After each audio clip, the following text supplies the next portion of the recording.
Well, all right. Hello, everybody, and welcome back to Dallas Geek. As always, I'm Brad, that's Mike, and we are your source for all of the latest nerdy news and geek culture. Is that about right, Mike? Or so we claim to be. We try. We try. Yeah. Is this live or is this pre-recorded? I mean, it's live enough that, you know, the censor button is a thing. So no ethnic slurs then, correct? Yeah, not with Kanye being a thing right now. That's Kanye ruining it for everybody. I mean, no, yeah, I'm gonna stick by it. Okay then. Yeah. Well, hi. So for those of you who didn't see the title of the video or the description, I mean, I don't know why you'd be here, but okay, cool. Nice to have you. Yeah, I was gonna say we're not gonna complain or argue that you're here, I guess. No. But we are gonna be diving into the nitty gritty of the recent DC announcements. So, in case you missed it, about, was it a week and a half ago, give or take? Roughly. Yeah. James Gunn came out and made the announcements we've finally been waiting for. He basically came out with his "I am the captain now" video, essentially. It was the future of what the DCU, not DCEU correct anymore, DCU is going to be. The big thing here is that he announced that the movies, live action and animated, correct, and then the comics are all going to be lining up into an overarching DC universe. Right. So that is why the DCEU, DC Extended Universe, no longer works as a name. It is just the DC Universe because it's all going to be one, supposedly. Yeah. So don't know how that's going to work exactly with the comics. Yeah, but so much so to the fact that live action actors will be voicing characters if they appear in animated features or animated shows, and which I think is interesting. That means whoever's going to do it is really committing. Now, I will say, technically, DC tried this before with the CW. With the Arrowverse, you had animated shows in there that they attempted, and they did bring in the actors for it, all, and it just never quite worked out the way that they had planned. But I think that was more of a flaw of the CW than anything else. Being the CW, essentially. Yeah. Well, I mean, I don't know if you ever actually took the time to go check out what the CW did with their online content. No. Their whole streaming site was a bit convoluted to begin with. Yeah. And then to top that off by making it, once you did finally find what you're looking for to watch, it didn't always want to let you watch it. And then when you did finally watch it, the animation style was so-so. It was like early cell shading kind of stuff, which wasn't really that great. Yeah. So they tried. Now, I think the one lesson that could be learned from those animated attempts is they definitely need to make sure that whenever they prep the actors for the animated side of things, they really need to prep them for voice acting. Right. Because that was the part that, of all of it, felt the most disconnected and disjointed with just its own internal construction. Was that the actors didn't always sound like they were comfortable in the animated roles in the same way that professional voice actors are. Yeah. And I think that is one thing that if they're going to do this right, DC really needs to invest in that. If they're not already going to be looking for actors that have at least some voice acting on their resume already. Yeah. Which, I mean, that's not always easy to find in the first place for the crossovers, so... And it is a different form of acting, like when you actually... Yeah. I mean, we've interviewed enough voice actors to understand. And they've told us stories, and they've kind of shown us some of the things that they do, and it's like, oh, this is way different.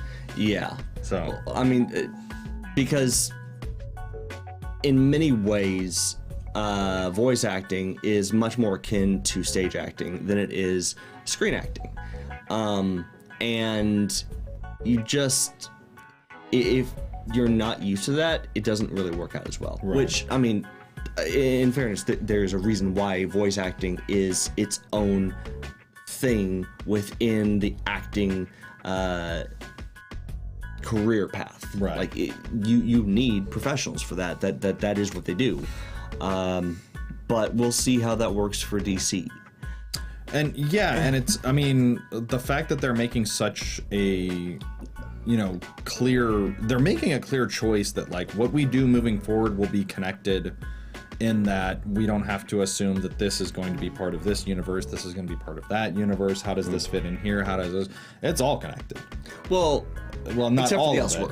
Right. Not all of it, which we'll get to, but the fact that moving forward, we, like James Gunn set a hard line in the sand of like, this is us moving forward. Like, you are not going to see you're not going to hear different voices playing different characters. It's going to be the same person. Like, they want to keep you in that immersion of this person is this character, no matter what medium you see them in. Yeah. Which, honestly, it doesn't sound like it to the outsider, but realistically, that's a very ambitious thing. Mm-hmm. It's a very ambitious thing, especially if they're going to be using certain characters frequently. Yes. As a movie actor, you don't necessarily expect to be that heavily booked for a single character or a single project, but now that is a real possibility. And in a way, it takes what the MCU has done with the heavily booking of actors back to back to back to film all their stuff for different movies at the same time to a whole nother level. And we've already heard in interviews how difficult it can be to be an actor in the MCU, just trying to keep straight in your own head which movie you're filming for today when you were literally on a different movie yesterday and another movie tomorrow. What can I talk about? What can I not talk about? Yeah. Exactly. So it's going to be interesting to see how that works. But I think if it's done right, this has the potential to, I mean, really be game-changing for how franchises like this can be handled. The other thing, excuse me, sorry, that I'm really intrigued to see is how hands-on James Gunn is with this. Like, he is writing, producing, has some kind of hand in the creative process for, I think, just about everything that was announced. Yeah. So that's going to be really interesting to see, because I know we've talked about Kevin Feige being, the figurehead at Marvel, and he'll kind of handpick his guys to do stuff, and he'll, be in on the creative process, and then from there they'll bring in writers, directors, that kind of thing. But James Gunn's, I think, writing like 7 or 8 of these projects himself. Yeah. I mean, we've even talked about Star Wars and how Filoni has been so heavily involved in so much of Star Wars lately. But not Lucas. I'm saying because he sold it. But, I mean, I think the thing that's going to really be telling about how well this could work out is it's very clear that, especially as time has gone on, Feige and Filoni's direct involvement with each individual property is increasingly less. Yeah. And it is a lot more ceremonial than anything else. Yeah, they may be involved with some high-level conversations, so they earn an executive producer. I think they also have the final say on creative stuff. Yeah, and they may come in and do a little bit of writing as far as like the overarching narrative rather than like the actual script for this episode or that episode. Right.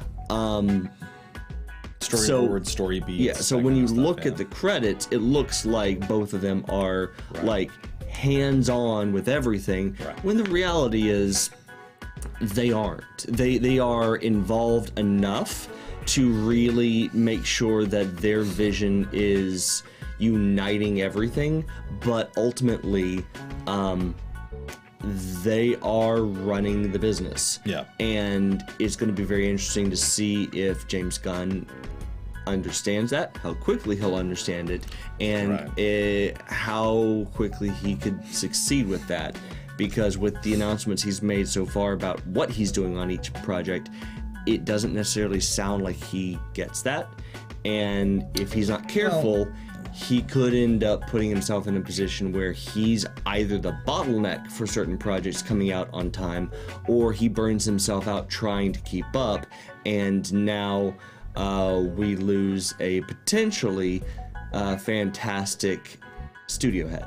So I guess the counter to that I would have is that with the purchase of Warner Brothers by Discovery, he probably had to go in there because Discovery would then have the final say on who's the big boss moving forward. Sure. So he would have had to gone in there with the sales pitch of here's our vision, here's timetables, here's this, here's that. Excuse me, sorry. So I would have to assume that he's got it down pretty hard pat in terms of like time frame for having this script written so that it can release on this time frame for this to be done, when we need actors, cast, all of that. Yeah. Like I just, with everything that's going on at Warner's right now, like knowing that essentially your ass could be on the chopping block tomorrow with the way that people are getting laid off over there. Yes, they did, Mondo. They canceled Titans. Yeah, so... but with the way that heads are rolling over at Warner Brothers Discovery these days, like, it had to be a pretty damn good sales pitch to get the job, especially, as we're about to get into, this thing doesn't kick off until 2025. Well, I mean, technically... The vision of what it is supposed to be. The Flash happens. Well, right. So, okay... Let's. But the first actual property of what the proper DCU isn't until 2025. Yeah. So let's address the elephant in the room here. The actual slate of what the DCU is going to involve. And obviously, that starts off with the 2 DC movies left over from the Snyderverse. No, there's 4. That are going to still be part of the Snyderverse. Well, that's fair. That may or may not end up just falling apart. Yeah. So we have to start off with the new Shazam. Shazam! Dude. Electric Boogaloo? Shazam Too Fast, Too Furious? There we go.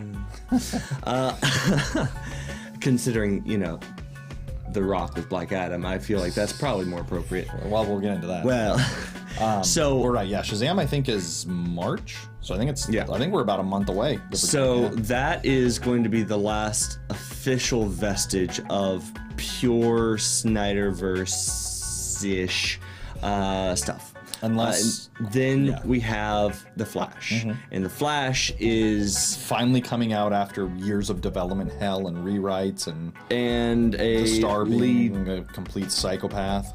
Apparently, yes, and not even allegedly. Just I was about to say, I don't know, because there's nothing alleged when you have that much evidence. Smoking weed in Vermont with minors and what?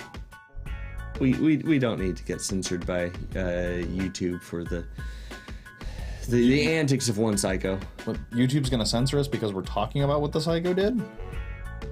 It's giving light to the psycho. He's gonna be in a multi-million-dollar production. We're not giving light to shit. I mean, not talking about the things he did. Sorry, they did. But do we really? I mean, yeah. Do we really recognize? They're an asshole, but at the same time, if we can't at least respect that level of human decency... Does somebody like that get human decency? No, but we deliver? Kind of. Is this one of those we have to be the bigger person kind of thing? Sadly. God damn it. It doesn't matter if they're a psycho or not. Fine. But anyway. Unless they're Kanye. See, I think Kanye's just misunderstood. Because I think Kanye is bipolar. I think Kanye has a lot of mental issues.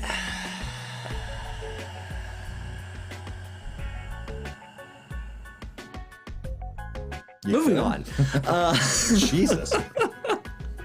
But no, so... Really sold that. Like, really committed to the bit. I mean, sometimes you got to. You know, pull a Seth MacFarlane. That's fair.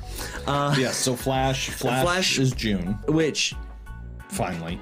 I'm looking forward to the Flash for one main reason.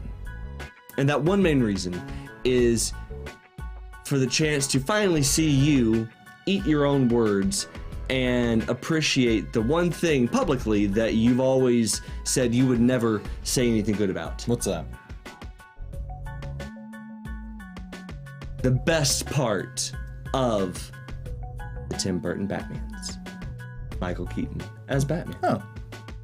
Yeah, but he's going to have an actual director directing him this time, so... But still, you've been so set about the idea that you would never have anything good to say about anything contributed to Batman from the Tim Burton editions. Agreed. And if it's a different take on the character, then it's Andy Muschietti's Batman, not Tim Burton's. Still Keaton. Loophole, bitch. Wow, the level of mental gymnastics you're willing to go through to justify... But I stuck the landing, that's all that matters. We'll see. Got a 9.5 except for that shitty Soviet judge giving me a 6, but, you know. Well, watch out. I put something in your water. It's true. I thought it tasted... But yeah, so we got Flash coming up, and that's... Honestly, I think the Flash is... And that's stated, and it's been stated that will completely and totally reset the entire universe. Entirely. And based on the trailer that we got in the Super Bowl, right. I mean, obviously, you and I were talking about this earlier. Right. It was all hype. Oh, absolutely. And yes, trailers are typically hype, but there's a difference between the trailer is hype versus the trailer is nothing but. And the trailer was nothing but hype, because the only plot points that we really got, the only credibility to story that we got was the stuff that we already knew because it's Flashpoint. Right. And even then, they changes to Flashpoint to fit what the Snyderverse had created up until now, make it kind of questionable about how they could really follow through with this. Because the problem is spoiler if you really don't know what happens with Flashpoint now. Right. But the original Flashpoint has What do you say original like it was 50 years ago? It was like 2009. How many different versions of Flashpoint have we gotten since then? That's fair. One comic. That's fair. At least one animated, and now about to be 2 live actions. Because of Flash Season 3. Yeah. So... Which, that pissed me off so much. They literally just wrapped it up in one episode. Yeah, but... The entire season should have been Flashpoint. If we want to go through... or the entire first half of Season 1. If we want to go through the good and bad of the Flash show, that's another episode entirely. Yeah, no kidding. But the thing that we really have to consider is that the original Flashpoint, no matter what was happening within the new world that was created by Flashpoint, the whole story still revolved around the antagonism between Barry Allen, the Flash, and the Reverse Flash. Yabard Thawne, yeah. That was the driving force behind the narrative, no matter what else was happening in the story. And now we are going in with the very first solo movie for the Flash in the cinematic universe. God, almost like we should have gotten the solo movie before we got a Justice League movie, isn't that weird? Where previous mentions of the Flash's history and what Barry Allen has been doing in the universe up until now has made it pretty clear that his rogues gallery doesn't exist, which includes the Reverse Flash. Right, like he hasn't, like from what we understand, he hasn't been operating as a hero. Right? Ish. Before Justice League, he did some stuff in the shadows without ever being seen, and then after Justice League, it seems to be implied by the trailer that he's been doing things as a hero. Could there be a time jump where maybe we get a jump like a year or two down the line? I don't know, but even still, it would be very odd to bring in Eobard Thawne as the Reverse Flash right now for the sake of starting off this massive story when what might make more sense, and you and I talked about this, especially with the way that it seemed like the trailer was kind of being set up. Yeah. This could end up being a movie that has no official villain. That the villain of the story is the universe itself, more or less collapsing in and trying to course correct for the mistakes that Barry Allen makes when he creates Flashpoint. And if that's the case, then you have General Zod that comes in as not a villain, but more of a plot point to show how badly Barry messed up.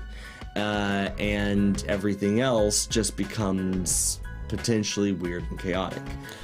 Don't know. Yeah, my only concern with all of that is going back to the Snyder Cut of Justice League and the theatrical cut of Justice League, is we didn't get the backstory of Reverse Flash being the one that killed his mom, him trying to prove his dad's innocence, everything like that.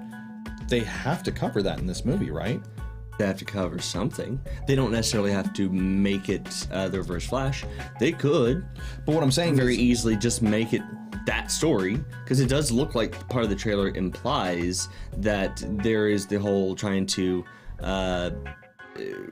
bring his dad out of prison and bring justice to his mother's killer, but it's never shown who. It could just be that his mother was killed by some rando and justice was not served. Don't know. Yeah, it would be very disappointing, but it could be that part of the end of the movie it creates the Reverse Flash when he reverses Flashpoint, and that what started off as a relatively normal issue with his mother's death turns into something much more superpowered, because when he corrects things, he creates his own arch nemesis. And I think that would be a very interesting way to introduce the Reverse Flash in this universe, because then at that point, if he creates the Reverse Flash by undoing Flashpoint, now we have the ability to, in the next part of the Flash's story, go back and see what history reversing Flashpoint created in order to make Eobard Thawne the Reverse Flash down the line in the future. Maybe. That could be fascinating. Yeah. But I don't know if they were necessarily smart enough to do that. Well, the other problem we have too is we don't know what comes of Flash outside of this. With all of the shit going on with Ezra Miller. Which goes on to the next point, which is of the entire DC slate that was announced, there was no second Flash movie that was announced. There wasn't even a Justice League movie that would imply the Flash was involved. Yep. Now, could it possibly be that with Booster Gold, with the time-traveling antics of Booster Gold, that there could be some Flash drops here and there to attempt to fill in the backstory? Right. Don't know. That might be interesting, especially considering that it does look like Booster Gold is going to be something more akin to why am I blanking? John Cena show. Peacemaker? There it is. So, something more akin to Peacemaker. Like, do you want me to give you the... What are we doing? So if that's the case, I mean, there could be funny quips, but just like with Peacemaker, if Booster Gold is allowed to be a darker, more R-rated comedy, if that's the direction they go with Booster Gold, it could be more willing to dive into the darker aspects of the Flash in passing, and it won't be a big deal to just say, oh yeah, and there's a quick little cameo from the guy that killed Barry Allen's mother. Oh, sorry, Flash. Yep. Flash's mother. Yeah. And he's got a massive hard-on for the guy because he secretly got a thing for him or whatever. I mean, like that. It could be a joke that actually fills in backstory without needing another Flash movie to do it. True. Yeah.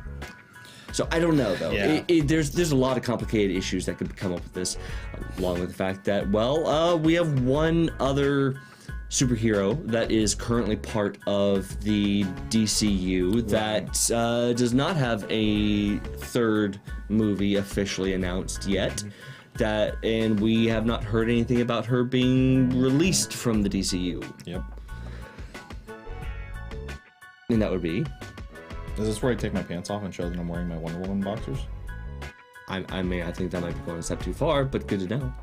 Good to know that you're willing to, suffer for the craft. Yeah, of course. Yeah, you gotta suffer for your art. No, it's Wonder Woman, because who the hell knows what's happening with that now? Which is really sad, since, if we're being totally honest, Gal Gadot as Wonder Woman may have been one of the most perfect castings for Wonder Woman we could have had. It's probably the best casting choice that Zack Snyder made. If we're gonna be honest. No offense to Linda Carter. Wonder Woman! She was fantastic in the version of Wonder Woman that she was, but for a modern telling of Wonder Woman, I don't know if you could do better than Gal for the role. Now, it does bring up the question, with all the changes to certain characters that are coming up, like we know that in the Flash we're going to be getting Supergirl instead of Superman as the version of the they could just pass that off as superhero that was spoilers, captured by the government. Yeah. The Kryptonian that landed on Earth was Kara instead of Clark. Right? And we know that her whole depiction is drastically different than anything we've seen in the comics. Right. Well, because she was kept under Red Sun prison for her entire life, basically. And even just like the whole aesthetic that they gave her, giving her John Kent's Superman, or I guess Superboy outfit technically, because that was, that is his Superman outfit, isn't it? His early one. Yeah, that's what it. Because it's got the long sleeves. Yeah. So she's not wearing the shoulder color separation. In all honesty, from what I saw, her costume kind of looks like an amalgamation of a couple of different costumes that Supergirl's worn throughout her history. She doesn't have the skirt. She's got the pants, but she also has the long sleeve. I know it's very New 52. Well, when they rebooted her with the New 52, she went with a leotard cut. Yeah. But she still had the long sleeves. Yeah. So, but then also this one looks like it has the red collar that comes up, which was Superboy's. Mm-hmm. So it kind of looks like an amalgamation of a couple of different characters across the Kent family. And if we end up getting that Supergirl in the new Supergirl movie, because we did get a Supergirl movie announced, right? Then Girl of Tomorrow, I think, is what they're calling it. Yeah, that would be very interesting. To say, okay, well, if we're going that direction with Supergirl, what happens if we go different direction with Wonder Woman? And rather than bring Gal back, what if we do a different Wonder Woman? Because the original Diana Troy was not the only Wonder Woman we've had. What if they bring in a different Wonder Woman, or even Nubia? Well, or what if one of the big things, you could get a much different take on that whole story just by switching out one of the other Wonder Women, or even one of the other Amazons, just to be able to get a new voice in the DCU. The other thing too. Oh, geez, sorry. Not enough freaking caffeine today. One of the other things too that came out of, that you needed to remember is that spinning out of Flashpoint was the creation of the New 52, where they did go back and retcon characters' backstories, their some origins, for better, that some kind of for stuff. worse. Right? Yes. Like Lobo. Let's never talk about the New 52 Lobo. Well, ever. Or like in the Batman line where, Batman Inc. carried over, but you reset relationships that he had with like Catwoman and other characters. Which, how does Batman Inc. carry over if Catwoman went with Batman across the globe, handpicking and training these? Gonna be honest, I'm still upset about that one from the New 52 because where Batman and Catwoman had been before then, I thought was perfect for everything that had been building up for decades. And then you just reset it. But then you keep certain stuff, which I mean, but that with Flashpoint, you can handpick what you take into the new universe, because you are essentially reset. Because that's what Flashpoint did. It essentially, he goes back, he saves his mom. The timeline from that point on basically is erased. He still has memories of it. This is the timeline that he's in now. Now he's got to fix it. He fixes it, but it creates kind of an amalgamation of multiple timelines, kind of. Yeah. Which, if that's the route that they go, then that's easy. I mean, you literally just pass it off as like timelines collapsing on each other. He fixes it, but now it's an entirely new timeline moving forward, which, again, we can handpick what we want to do. You know, do we want to keep Diana? Do we want to say that Diana's still in this timeline, but she's just off running around doing other stuff? Do you want to say that, you know, maybe her leaving Themyscira was delayed because of this new timeline, and now you can recast a younger actress to play Wonder Woman and bring her in later because she's going to have her own series with, what is it, Paradise Lost, I think, was the one that they announced. That's the HBO Max series. You're going to finally bring Green Lanterns in with the Lantern HBO Max show. How do you explain that? Because where have the Earth Lanterns been all the... How do you especially considering which lanterns they chose, which is... Hal Jordan and Jon Stewart. It's very Justice League Unlimited in their picks, which... I mean, in fairness, but then how do you? But then how do you explain that there were lanterns in the opening fight sequence of the Justice League movie, but there had been no human lanterns up to that point, and we like the lanterns 2814 as a sector of Earth that didn't have a lantern assigned to it because it was. Don't think about it. Like a backwater sector of space. Like there's a lot that needs to be cleaned up. Flash. That's one way to put it. Flash, it is going to be like prediction walking out of it.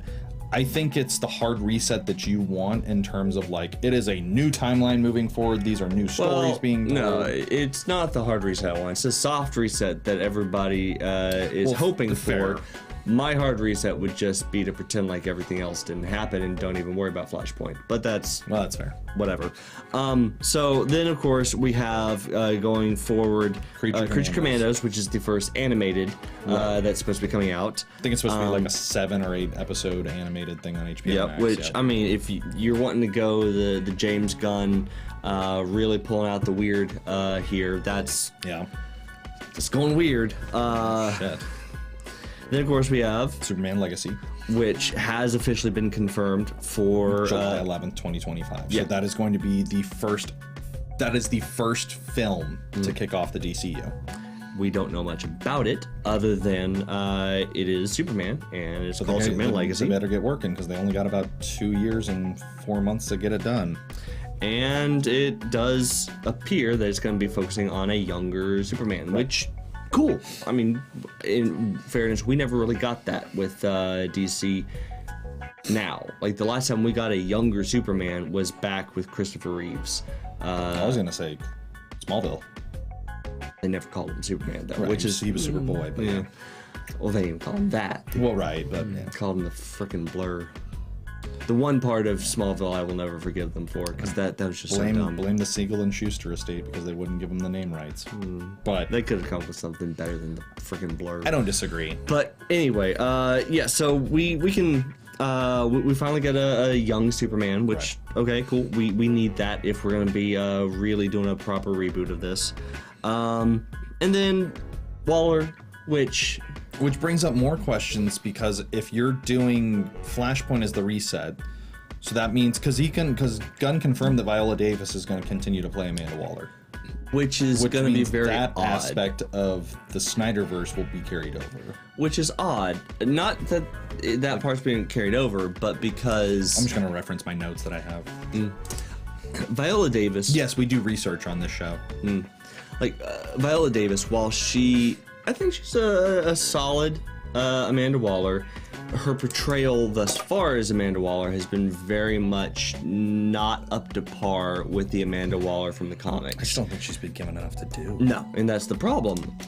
If she's going to continue to be Amanda Waller, we have to really hope that she's given more to work with, because she hasn't really been able to show the intelligent, conniving, and manipulative side of Amanda Waller that makes her such a tough adversary, even for Batman. Yeah.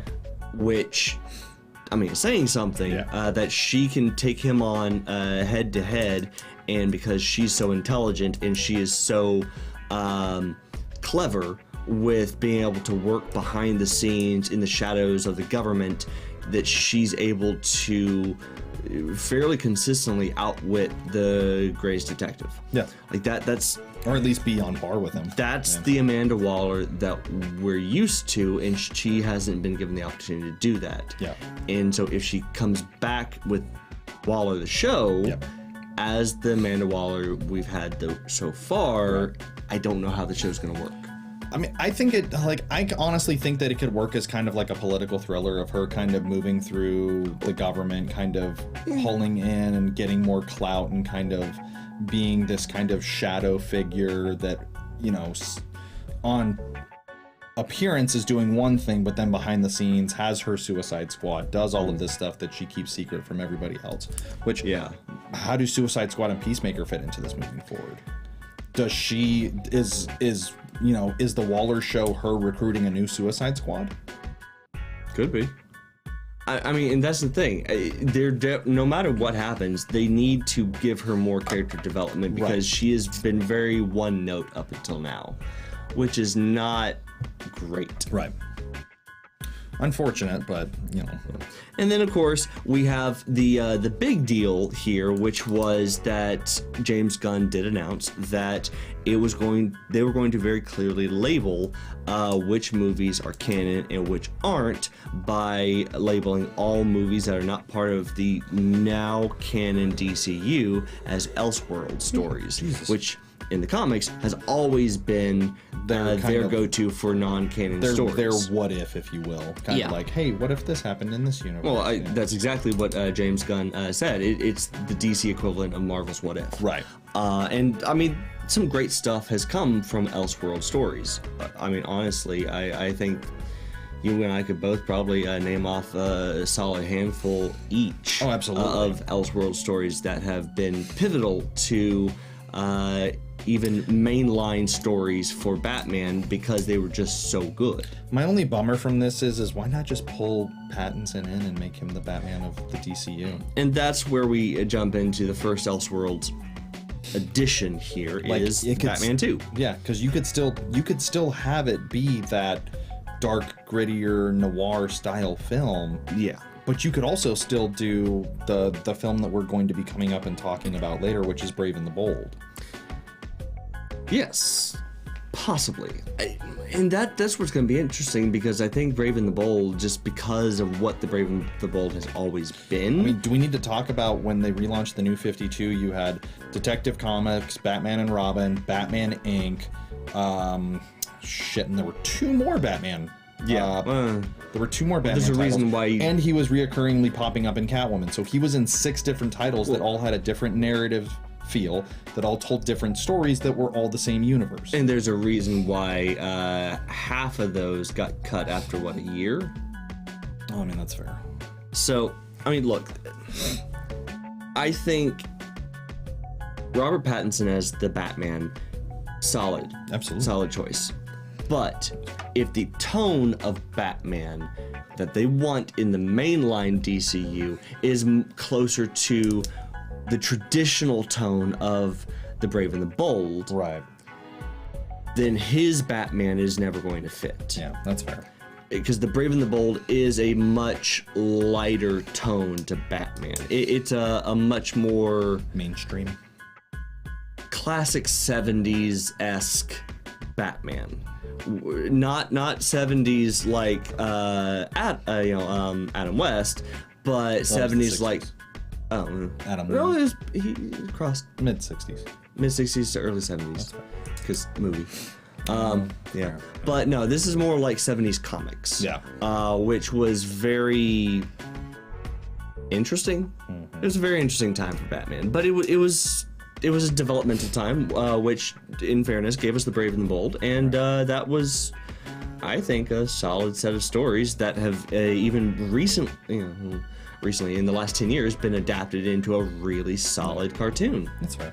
So I think if that's what they want, then Pattinson can't be the main Batman. Right. The Authority. Which, this is one I think everybody has questions about, because the Authority coming in here really brings into question how that's going to work, considering the whole presence of the Authority before the Justice League almost negates the need for the Justice League, number one, and also, number two, potentially threatens the entire existence of the universe with them running around without the Justice League as a counterbalance. Well, and here's the thing too. What if they use the Authority to be the linchpin for launching into the Justice League? Because Justice League was not a title that was announced. This was the only ensemble title that was announced. That was a film. Well, we had the Titans, and then we didn't. Well, that was a film. The Authority's a film. It's the only ensemble cast. Yeah, Titans was HBO Max, wasn't it? Right. Yeah, okay. So what if they're going to use the Authority to be the cause of needing a Justice League? Could be interesting. Right. I just, the whole deal with the Authority in the first place, the whole backstory there just makes it very... Oh, yeah, I agreed. Odd. Agreed. Of all the choices, that I feel like is the one everybody's slightly confused about. Booster Gold I didn't see coming. Honestly, I'm okay with Booster Gold. Booster Gold, I think, is a character who has not gotten enough love. Of course. And really needs more mainstream attention. Yeah. Because his character, like, especially with how much everybody and their friggin' mother wants to go and say, oh my gosh, Deadpool's amazing! Ah, Deadpool! And nobody talks about Booster Gold, when in reality, Booster Gold is essentially the DC answer to Deadpool, but with a lot more flash and a lot more ego. Right. But it's the same kind of stories, it's the same kind of like fourth wall breaks that you hope for. It's the same kind of weird comedy. Yeah. Except for some of the times when he's with Ted Kord, Blue Beetle, right? Which is going to be, which we do know is going to be happening here. So that's going to be fascinating. We get back to too. Yeah, but I think bringing in some of these, because he is technically considered a classic addition to the DC universe, because he was back during the Ted Kord, Blue Beetle days, which that was the first Blue Beetle, right? And Ted Kord was what, 60s, 70s? Yeah, that sounds right. Yeah. So, I mean, it's nice to finally be bringing back some of those heroes, and Booster Gold fits right in the middle of the tone that we've been developing with the slate so far. Yeah. So. True. Then The Brave and the Bold. Yep. Which, we'll see what happens. Yeah. And then, of course, the Lanterns, which, I don't know. I always have hopes for the Green Lanterns to be given justice on screen, because they haven't really been able to. The closest they've come, honestly, was the Cartoon Network show, which was, I mean, tragically cut short when they were actually doing a really solid job, even so far as diving into the Lantern Wars, which was fantastic. Yeah. Building up to Blackest Night. But otherwise, I don't know how it's gonna go. This is also interesting to me because you're splitting up the Lanterns. So you're going with the first Human Lantern, Hal Jordan, and you're going with the third John Stewart. So you're skipping Guy Gardner entirely. No, fourth, because remember, the redheaded stepchild was second. Yeah, Guy Gardner. And Kyle became fourth. No, Kyle was after John Stewart. Kyle Rayner's the fourth Human Lantern. He was the third, wasn't he? No, he was the fourth. Seriously? Yes. Kyle Rayner's the fourth Green Lantern. Dang. The fourth Human Lantern, sorry. I could have sworn. But so you're skipping out on Guy Gardner. Yes. You're going right to John Stewart. I guess the only way that works would be if the lanterns have been operating this whole time. Yes. Post Flashpoint, we have to assume that that's probably exactly what's going to happen here. And maybe they get pulled in from a universe where, like, we've been operating this whole time, and I don't know. we've just been off in space doing our thing. Now, but it's an HBO Max series, so that would also give you the opportunity to do more of the backstory of the Lantern Corps and potentially why they're always running around the universe doing stuff, and how they can not always be on Earth when shit goes down. But yeah. Now, and I understand the complaint that a lot of people have had about this announcement, which was if we were going to get a Green Lantern anything, either go straight to Jon Stewart, skip Kyle Rayner since he's gotten so much attention from all other Lantern media, and nobody likes Guy, typically. Sorry if you're a guy staying out there, it's just either go straight to Jon Stewart or go to the Lantern that's arguably most people's favorite, Kyle Rayner, and just start with him.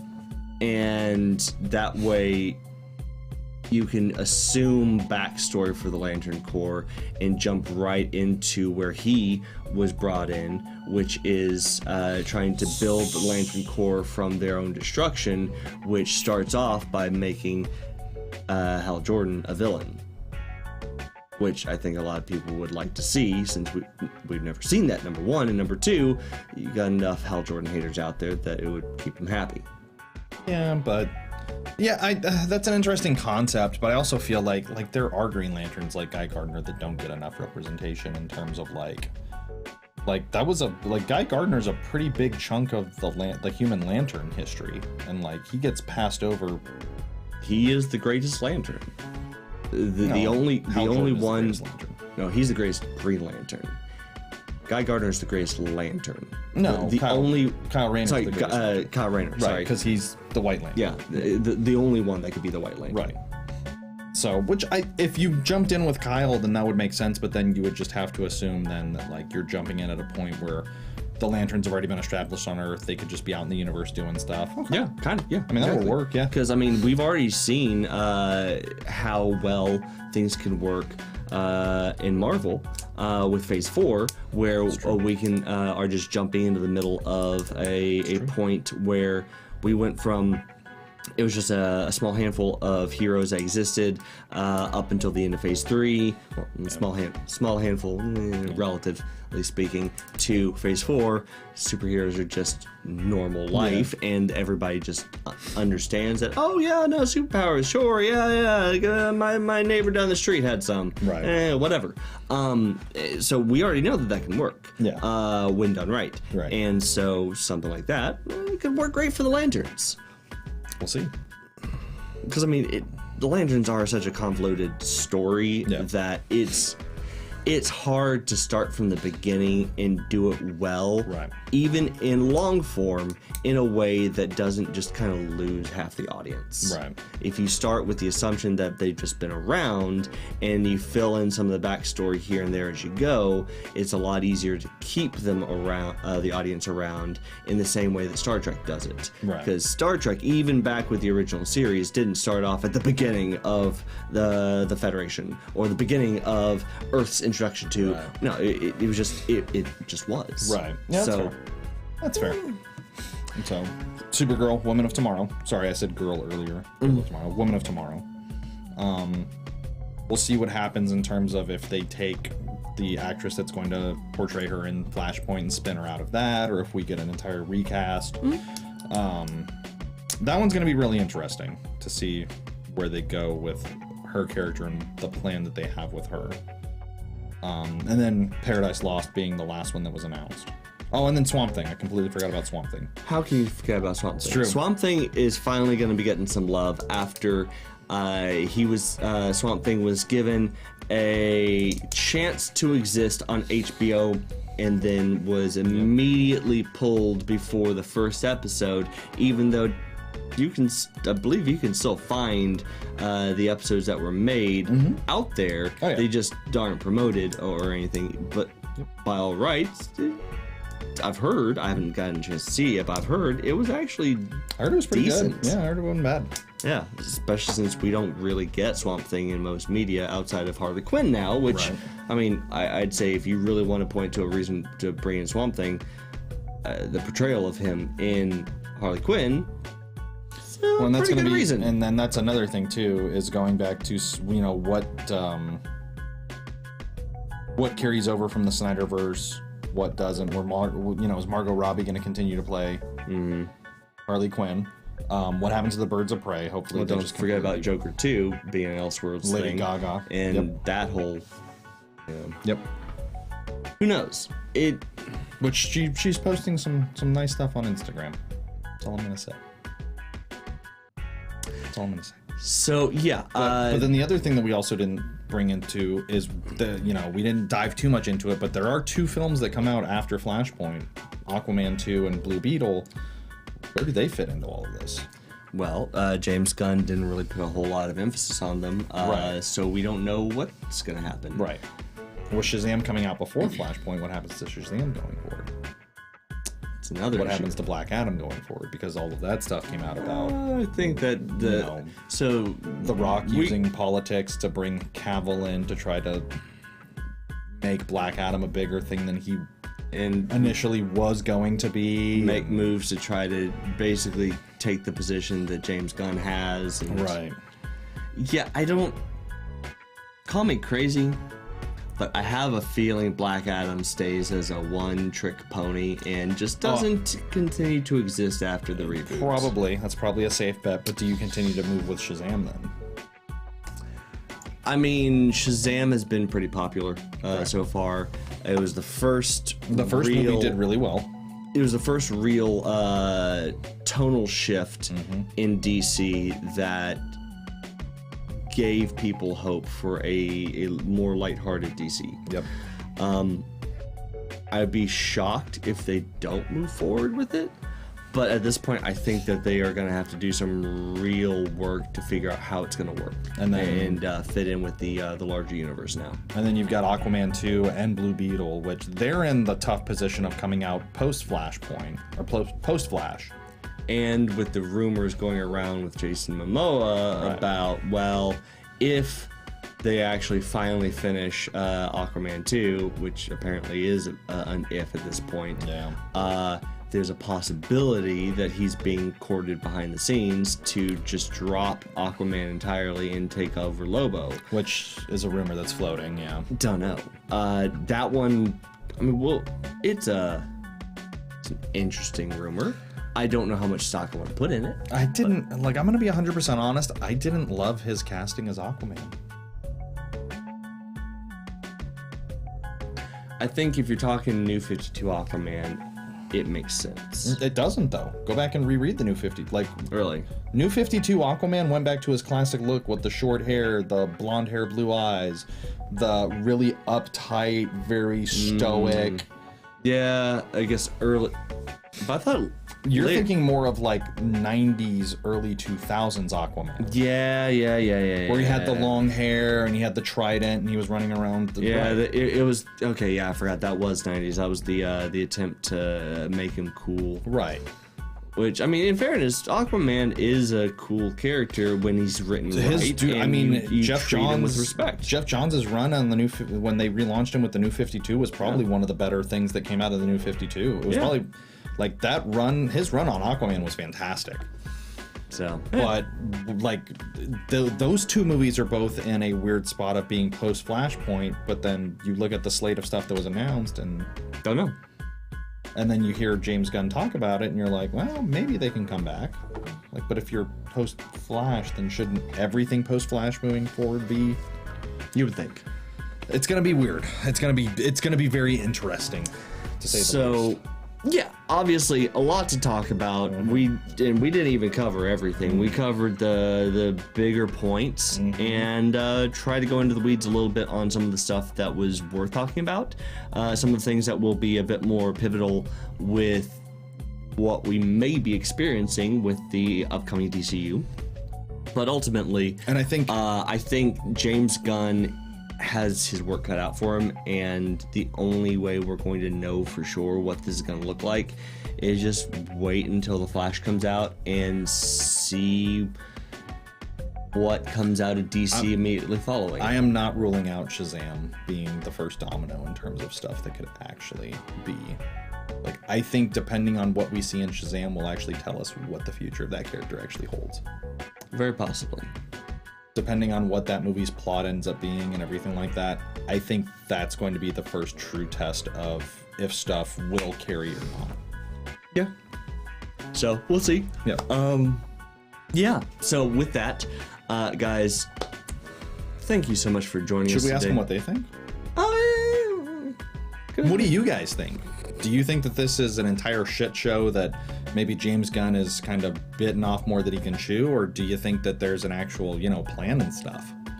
Or maybe, the guy does have an idea of where to take this whole DCU and would be novel. He's gonna do a good job. Be a novel idea. And maybe he's just being, coy and keeping secret for stuff that they can't talk about. So, we'll find out next time on Dragon Ball Z. With that, guys, if you have not already, and you made it this far into the video, so since this turned out to be a long one today, good on you. Checks in the mail. Yeah. Appreciate it. Don't forget to like and follow over at Facebook. Oh, it's gone. Sorry, the Facebook. Drop the. Yeah. Man, just think if it wasn't for Justin Timberlake, we would still be calling it the Facebook. So yeah, definitely go do that if you watch us over on Facebook. Or you don't forget to like the video, subscribe, and click the notification bell over on YouTube, because that's how the algorithm knows that you want to be able to see more of our stuff. And the little bell, very important to actually find out when we post things, and whether that's new live shows, videos, interviews, or just random stuff that we end up putting out because we felt like it. Yeah. Like YouTube Shorts, whenever we get around to those. Done one. Let's see if we can do some more. Sounds good to me. And then, of course, if you want to be able to check out more of our content, but do not have time for the videos, you can always go check out the audio from all of the things that we do over at Apple Podcast, Spotify, iHeartRadio, Google Podcasts, and Stitcher, because reasons. So yeah, with that, guys, thank you so very much for joining us today. Until next time, I'm still Brad, that's still Mike, and we are still Dallas Geek. So, see ya.